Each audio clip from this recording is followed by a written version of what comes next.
Assalamualaikum dan salam sejahtera. Saya mengucapkan selamat menyambut Hari Kebangsaan, Hari Malaysia.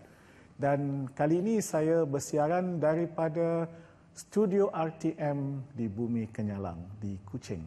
Dan ini adalah edisi khas Bumi Kenyalang.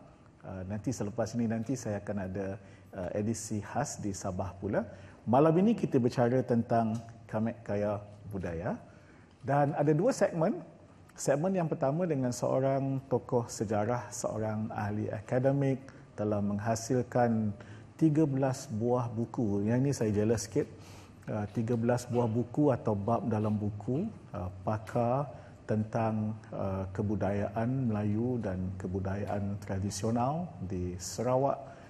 Pernah mengajar di beberapa buah universiti di Sarawak, di Semenanjung dan juga di Brunei, dan tokoh itu ialah Datuk Dr. Haji Sanib bin Haji Said. Selamat datang. Sihat? Okey, alhamdulillah. Ya.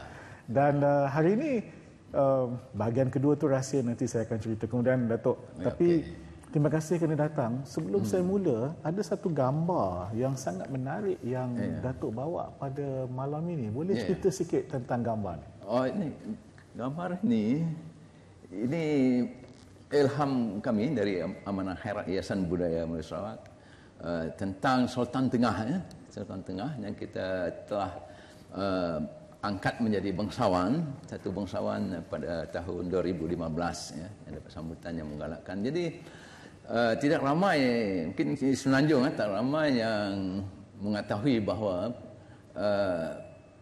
Kesultanan Brunei pada tahun 1599 telah menghantar adinda baginda ke Sarawak untuk menjadi sultan di negeri Sarawak. Pada masa itu Sarawak itu Kuching ya Datuk, bukannya seluruhnya yang ada sekarang. Jadi oleh kerana beliau ni seringkali mencuba berbahas, membuat konflik ya dengan kekanda dia sebagai sultan. Jadi kekanda dia cakap berkata jika adindanya ingin menjadi sultan, baiklah pergi ke Sarawak. Jadi itulah yang berlaku pada tahun 1599. Sultan Tengah telah menjadi Sultan Sarawak yang diiktiraf oleh kekanda dia. Selepas setahun berada di Sarawak, telah melantik pemimpin-pemimpin tempatan, datuk tinggi, datuk bandar dan sebagainya. Beliau yang baginda yang masih lagi bujang telah mengembara ke Johor, berjumpa dengan saudara baginda di sana, dan kemudian dalam pelayaran balik di pukul ribut, baginda telah terdampar di Sukadana, iaitu di Kalimantan Barat sekarang, dan di Matan, ada kerajaan lama Matan, dan akhirnya diangkat menjadi Sultan Sambas untuk menggantikan kerajaan Hindu yang bernama Sipudak. Jadi baginda telah menjadi Sultan Sambas selama 40 tahun di Sambas, dan pada tahun 1640 baginda nak pulang ke Sarawak. Tapi malangnya dalam perjalanan pulang, tukang kayuh baginda telah menyerang baginda di Batu Buaya yang ada di Sentubong pada masa ini, dan baginda telah cedera parah dan telah menyerahkan pemerintahan kepada Datuk Petinggi untuk mentadbir, sedangkan beliau sedang gering, dan hampir 7 tahun beliau gering, dan akhirnya mangkat dan dikebumikan di Santubong. Dan mungkin ada dekat 10 tahun yang lalu, kerajaan negeri Sarawak telah membina sebuah makam yang besarlah di Santubong untuk ingatan kami. Ya. Datuk, memang Sarawak mempunyai sejarah yang panjang. Tetapi kemudiannya Sarawak sebagai sebuah negeri atau wilayah yang berdaulat membentuk Malaysia pada tahun 1963 bersama-sama dengan Sabah dan Melaya pada masa itu. Katanya Datuk masa itu umur 10 tahun. Betul. Masih ingat tak zaman itu? Zaman Sarawak bersama dengan Sabah dan Semenanjung menubuhkan Malaysia itu. Ya, betul. Yang berhormat Datuk. Pada ketika proses penubuhan Malaysia, katakanlah 62 proses dia. Jadi saya dah berumur 9 tahun. Kalau 63 saya dah berumur 10 tahun. Jadi dalam darjah A5 macam itu. Jadi saya masih ingat beberapa peristiwa di Lawas. Saya ni dari daerah Lawas yang jauh sekali, berdekatan dengan Brunei dan Sabah itu, jauh daripada Kuching. Yang saya ingat ialah tentang semangat orang-orang muda di kampung saya di daerah Lawas yang mempunyai satu baju seragam hijau yang ada lambang banteng. Pada masa itu saya tak tahulah, ini rupanya ahli-ahli parti rakyat Brunei yang ingin merdeka sendiri. Jadi oleh kerana kebanyakan penduduk di daerah tersebut dari keturunan Melayu Brunei, jadi mereka turut ingin berjuang juga. Jadi itu yang saya ingat pada masa itu. Dan selepas itu saya ingat tentang darurat, satuan makanan tak ada pada masa itu. Dan selepas itu juga Datuk, kebetulan juga saya belajar di Universiti Melaya. Pada masa itu ada kursus sejarah Sarawak, dan kami belajar tentang sejarah Sarawak, termasuklah pembentukan Malaysia. Dan kemudian saya membuat master atau sarjana, tesis sarjana yang ini, untuk dan satu daripada bab yang penting ialah tentang pembentukan Malaysia. Jadi saya berada di Kuching dalam setahun membaca semua akhbar yang ada di Museum Sarawak. Jadi setiap hari membaca, dan jadi saya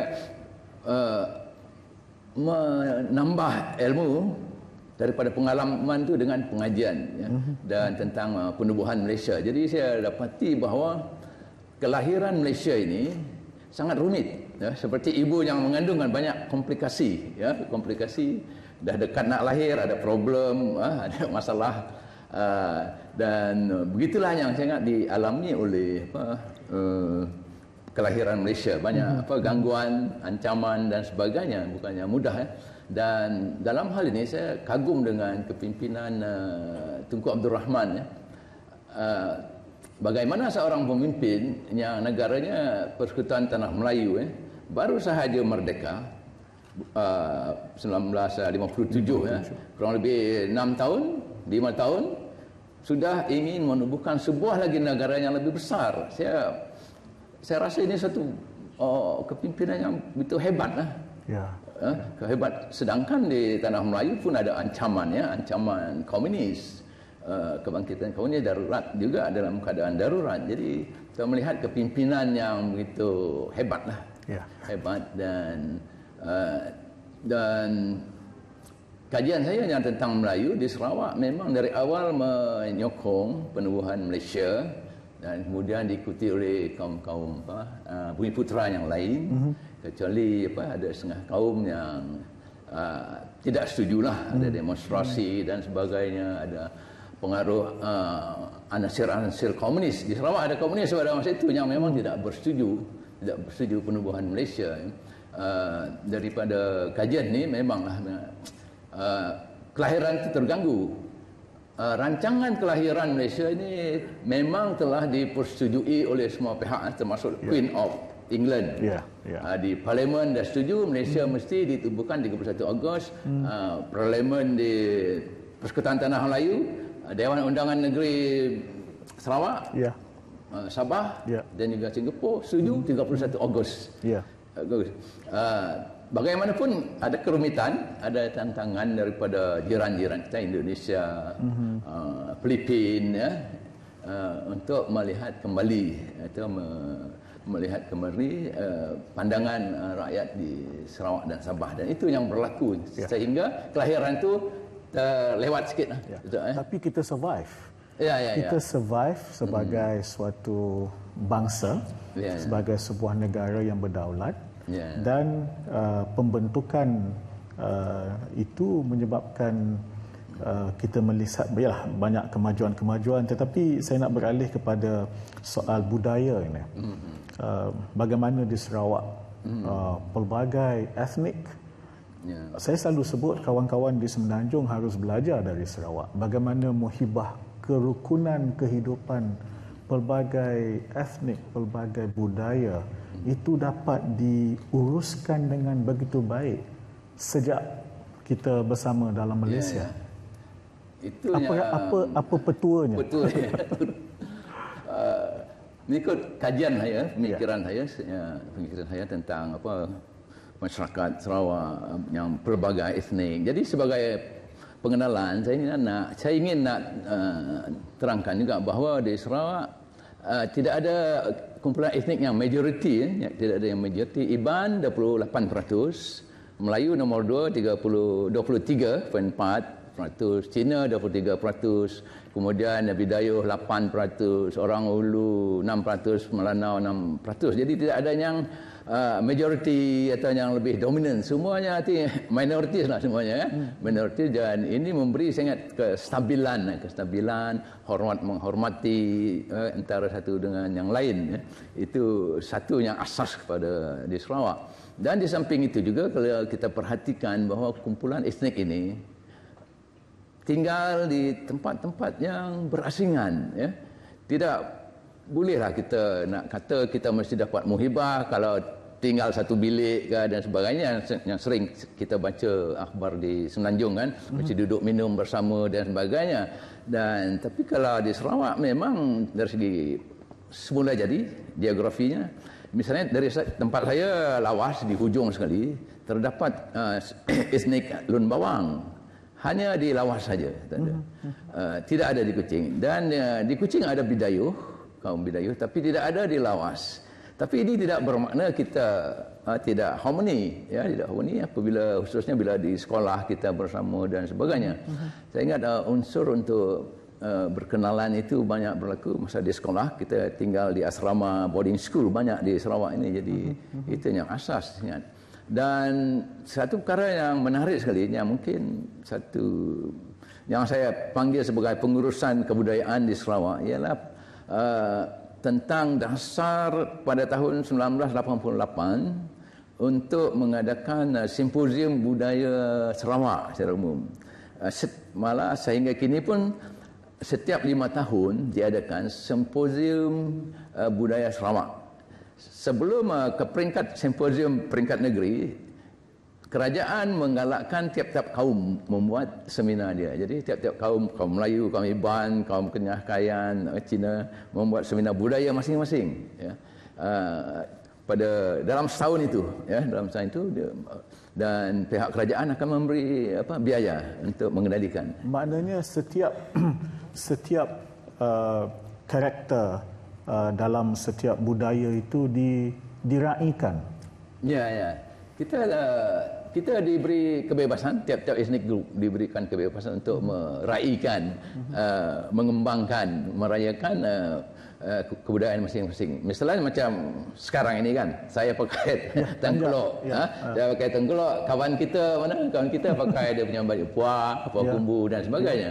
Itu kebebasan dan kita menghormati masing-masing. Datuk itu yang mungkin Datuk terperanjat tengok saya pakai tengkolok tadi, tiba-tiba dia pakai tengkolok. Jadi itu kebudayaan di Sarawak, kita menghormati kebudayaan masing-masing. Hormat, mengiktiraf oleh pihak kerajaan, dan atau juga selain daripada hormat, juga mungkin ada perasaan keinginan untuk bersama. Dia ada juga, dia boleh saya hormat tapi tak nak duduk sama. Tapi ini mungkin hormat dan ada kesalingan untuk bersama. Mungkin Walaupun kami dari segi geografi terpisah. Ya, itu saya kata tadi. Walaupun terpisah dari geografi itu, tapi ada batinnya itu. Nah, ya. Mungkin perasaan sayang Sarawak dia kan. Satu identiti Sarawak tu yang telah dah lama juga dibina kalau dari segi sejarahnya dan sebagainya. Dan tapi yang penting saya ingat kebebasan tersebut. Ya, pihak kerajaan pun membantu. Misalnya setiap etnik grup Sarawak mempunyai menubuhkan hiasan kebudayaan masing-masing. Ya. Datuk adalah pengasas Yayasan Budaya Melayu Sarawak, dan setiap etnik itu ada persatuan atau yayasan dan mendapat bantuan daripada kerajaan. Saya ingat ini Datuk yang agak unik di Sarawak kan. Badan-badan kebudayaan, kesenian dan NGO banyak menerima bantuan daripada pihak kerajaan, banyak sokongan dari pihak kerajaan untuk membuat penyelidikan. Ya, setiap tahun kita ada grant daripada yang berhormat juga membantu.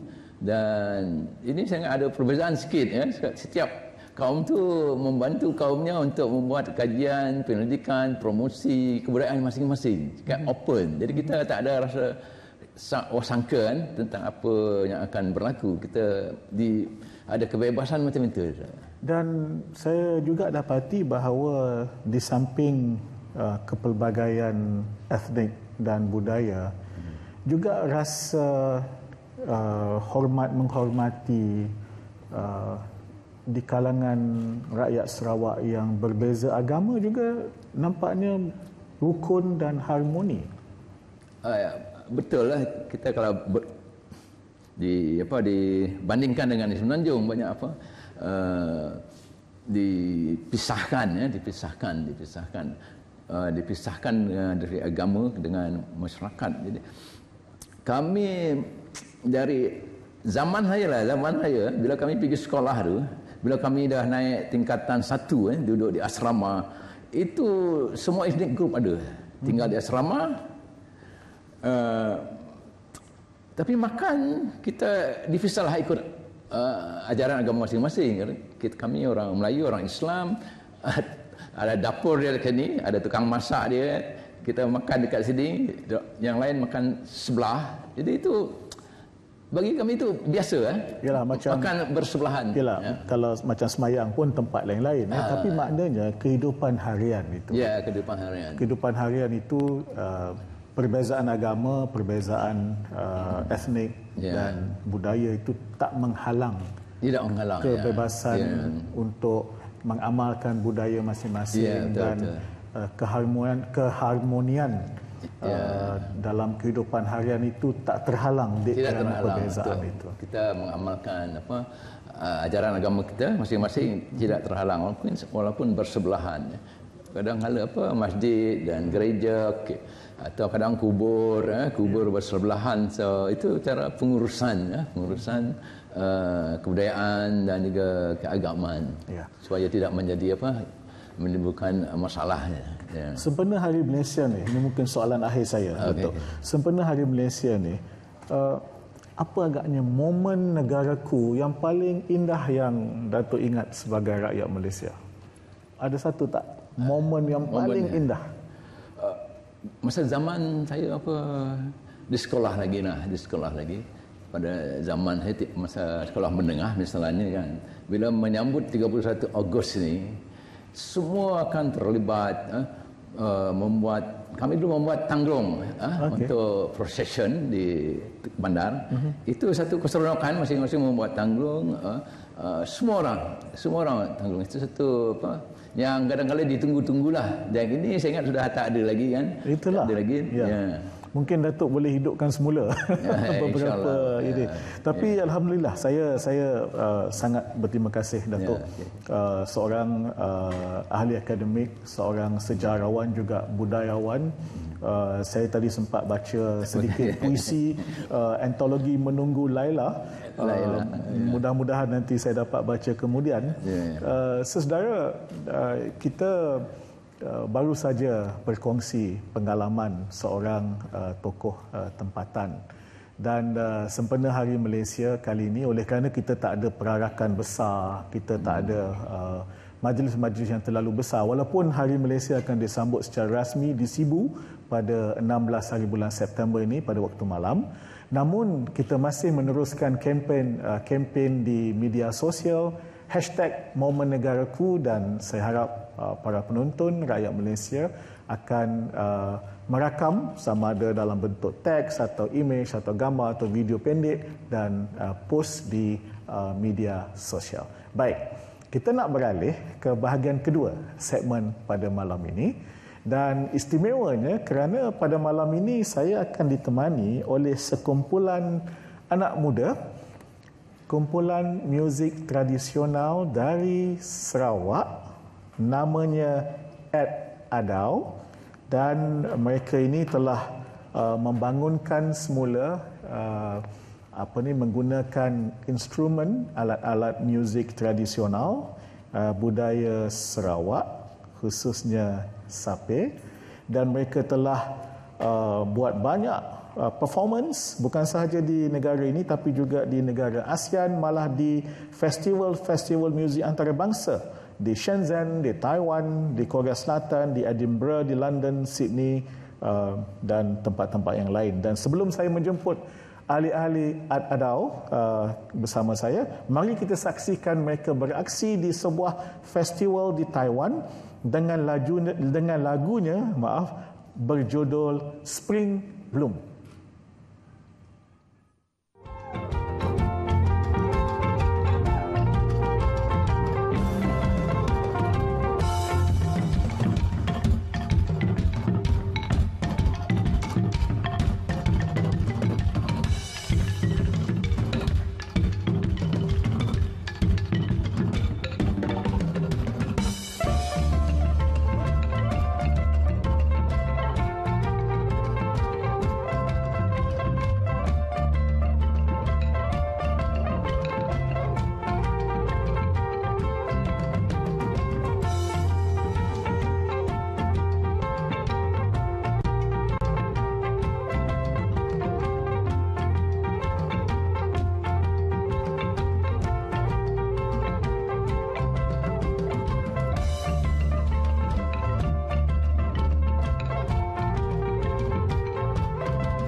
Wow. Kalaulah saya pandai bermain, saya tak jadi menteri kot. So, selamat datang ke Temu Minda, edisi khas Bumi Kenyalang, Kamek Kaya Budaya. Tahniah, sejak ditubuhkan pada tahun 2014, sudah banyak tempat membuat persembahan dan saudara Bob Udos, Ezra Tekola, Alfonso Mackenzie, nanti ada lagi 2 orang, Luke dengan Cedric. Ya. Jadi kepada Bob, mengapa muzik tradisional dan mengapa sape? Pada mulanya kami memang minat traditional music dan lebih-lebih lagi alat traditional music. Okay, so kami curious. Okay, kami curious. One day we were thinking, apa akan jadi kalau alat tradisional ini dapat dimainkan oleh generasi muda. Okay, so pada masa itu juga kami pun berfikir, apakah yang berlaku kalau alat tradisional itu diminati oleh generasi muda dan mereka bermain alat tradisional tu macam alat moden yang sedia ada sekarang. So we come up with an idea, why don't we make traditional cool again? Yeah, we want to buatkan tradisional tu menjadi nafas baru kepada generasi sekarang ini. So that's one of the things that inspired us to be into this traditional music dan tambahan lagi dengan suntikan moden lah. Ya. Dan Ezra buat sendiri. Ya, saya buat sampai sendiri. Ya. Belajar dari siapa? Belajar memang turun temurun from generation dari saya punya datuk kepada bapa saya dan kepada saya juga. Dah banyak buat. Saya sudah membuat ini lebih kurang more than 6 years, 6 tahun sudah. Ya. Dan arrangement lagu ni macam mana, Alfonso? Kita ni sebagai musician, kalau ada adau, kita akan satu grup tu kita akan berkumpul. Adau itu maknanya apa? Ini bahasa. Ad tu bermaksudnya akar masa Bidayuh. Bahasa Bidayuh. Ya. Akar. Akar. Itu Bidayuh. Bidayuh. Bidayuh. Adau adalah salah satu spesies kayu yang selalunya digunakan untuk membuat sape.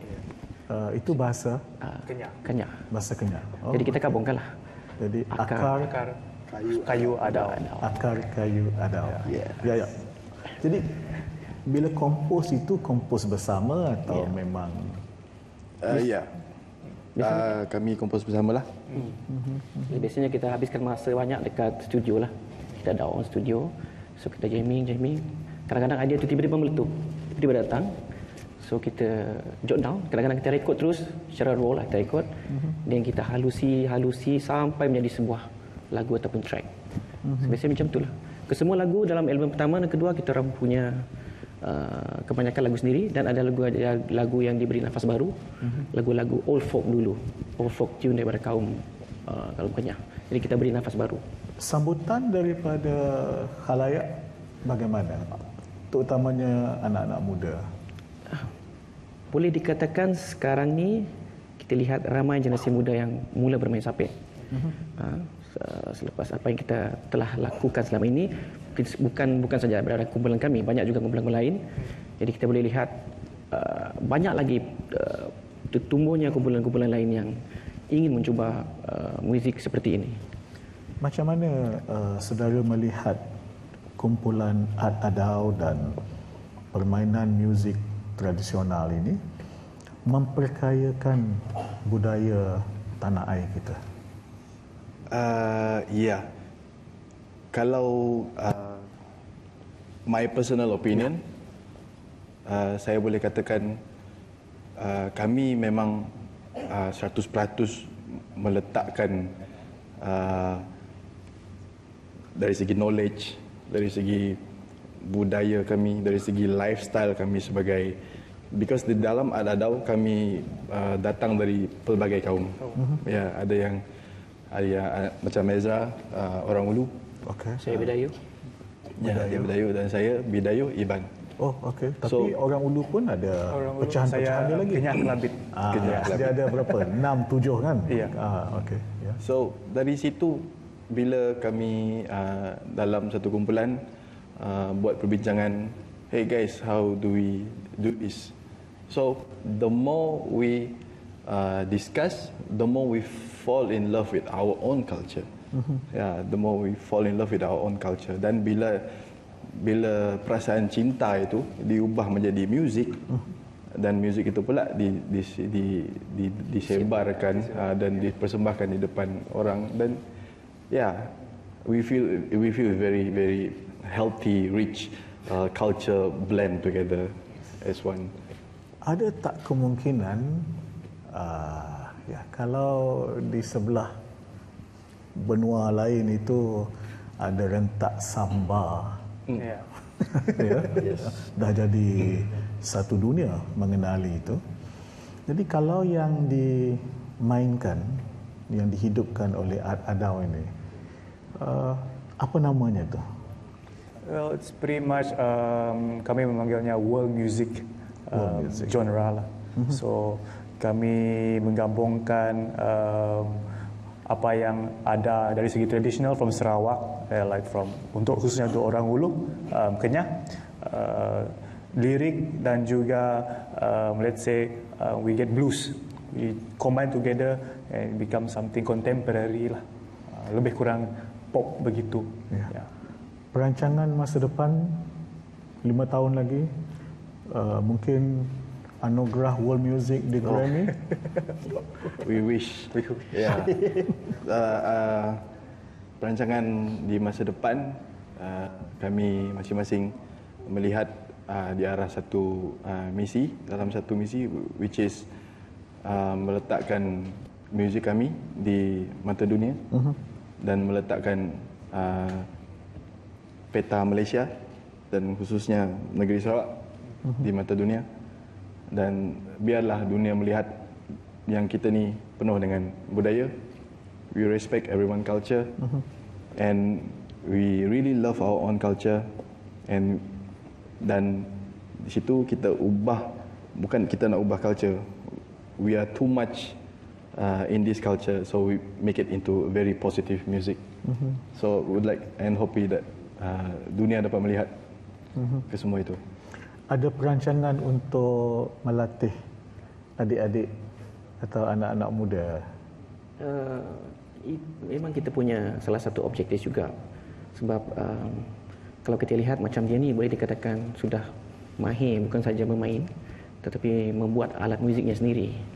Jadi kalau sekiranya ada peluang ataupun sekiranya ada sokongan, kita ingin melihat sokongan daripada macam badan-badan kerajaan, so kita akan bersatu lebih-lebih lagi dengan especially NGO untuk membantu kita bagaimana kita boleh membantu anak-anak muda yang minat ni untuk belajar bermain ataupun membuat alat muzik tradisional. Dan kalau untuk Hari Malaysia lah, ni nak tanya setiap seorang ni, momen negaraku, maksudnya apa dia, momen paling indah dalam sejarah diri anda bertiga, setiap seorang. Tak semestinya bermain sape. Kalau kalau Ezra, apa dia, momen negaraku yang itulah? Pretty much I would say being together lah. Being together. Togetherness ya. Okey. Kalau Alfonso? Kalau saya akan berasa megah di pentas untuk menunjukkan bendera negara kita Malaysia. Wow. Bob? Same. Sama. Tak cilah you tiru. So, saudara, ini 3, nanti ada lagi 2 orang yang akan kita bersama-sama dengan mereka. Mereka menghidupkan budaya tradisional, muzik tempatan, alat muzik tempatan, bukan saja pandai bermain tetapi juga membuatnya, dan juga bercita-cita untuk melatih anak-anak muda, adik-adik mereka, dan sudah membuat persembahan di banyak negara di peringkat antarabangsa. Dan saya yakin Ini ialah kalau Korea boleh K-pop kan, mengapa tidak muzik kita ditonjolkan ke peringkat antarabangsa? Yes. Panggillah Sarawak Pop ke apa kan? Maksud saya ialah kita bangga dengan kekayaan budaya kita dan ini sebahagian daripada khazanah budaya Malaysia. Dan itu indahnya kita berada bersama-sama dalam Malaysia. Dan saya difahamkan selepas ini kita akan buat persembahan. Yes. Jadi saya akan ke sebelah sana, kita sama-sama menuju ke teman-teman yang berada di sana. Dan di sini kita ada lagi saudara dan saudari sekalian, Luke. Ya, sana Luke Brenda. Dan di sini ialah Cedric. Saya difahamkan lepas ini ada 2 lagu yang akan dimainkan. Pemong Jahe dan Kaban Belayan. Ni Pemong Jahe ni lagu apa? Okay, so Pemong Jahe merupakan salah sebuah folk song ataupun lagu tradisi daripada kaum Kenyah. Pemong Jahe maksudnya bertemu mesra, begitu. Bertemu mesra. Macam kita lah. Ya, macam kita lah. Bertemu mesra. Alright. And Kaban Belayan means Kaban Belayan maksudnya sahabat andai. Sahabat andai. Dalam bahasa Iban. Okay, sahabat handai bertemu mesra. Dan Yes. bertemu mesra. Okey, alhamdulillah sangat baik sekali. Baik, saudara. Kumpulan anak muda mencintai budayanya sendiri. Saya akan tinggalkan anda semua untuk menikmati 2 buah lagu yang akan disembahkan oleh mereka dalam edisi khas Temu Minda di Bumi Kenyalang Kamek Kaya Budaya pada kali ini. Dan sama-sama kita raikan Hari Malaysia pada 16 September, jangan lupa di Sibu, Sarawak. Jadi kita nikmati persembahan mereka dan kepada semua anda, selamat malam di mana jua anda berada.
ในกูลุงปูในสีลุนตะวันอาตันโลบันนากูลงกูลุงปูใน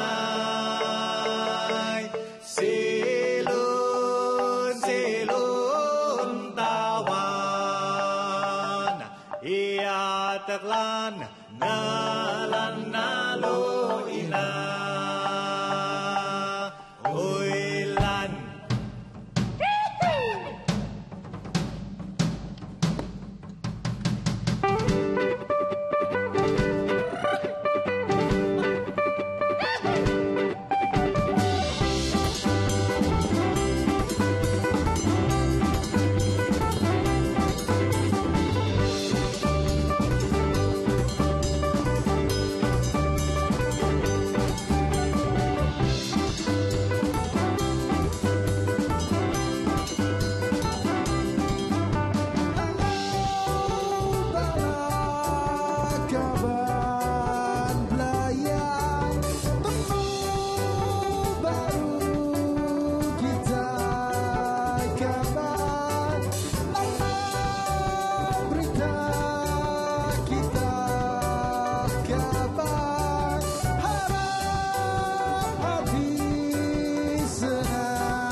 Mayu